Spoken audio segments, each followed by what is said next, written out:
where do my vulnerabilities lie and where are my areas of weakness? And I remember it was about a year after I wrapped the show and the world hadn't seen it yet. I was in therapy and I told my therapist, I was like, I don't know if I have like insecurities. And I was 32 at the time. And it was such a weird thing to say because I just felt like I was so proud of myself in so many different ways in my career, in who I was, the way I am as a daughter, as a sister. I was so proud of myself. And I asked her, I was like, how do I find out more about like my insecurities? Like, I love my body. I love who I am. Like, but there's got to be something in there that I'm like, And she just talked me through like one of the main things that came from that conversation was things that you get defensive about.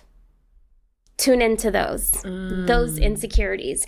And so then that led me to really look deeper into my vulnerabilities and like what does get me a little tense and like, a little hot and like upset about something. And so I think for me, like, I don't get to show a lot of that, even like on my social media platforms, because I do feel like there's some things that I have to keep to myself. And then there's things that I do want to share with the world. And so being that I was on the show, people get to see that, and then using social media as a platform to be a Latina, to be a representation.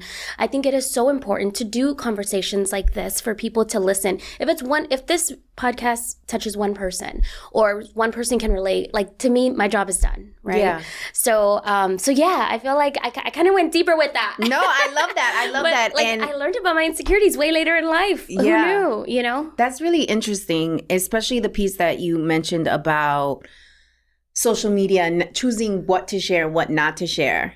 Sometimes I struggle with that because I'm building a brand, right? I'm building a personal brand, and just understanding where we are as a society right now and as a community and what people are yearning for. Like, they're yearning for the vulnerability. They're yearning for the insecurities. They're yearning to be seen in you in some way, some form. And that requires you to be brave and courageous enough to be open to sharing the ugly stuff, right? Yeah. And not always having this gorgeous facade or making it seem like everything's okay. So what is your process? How do you decide what are you going to share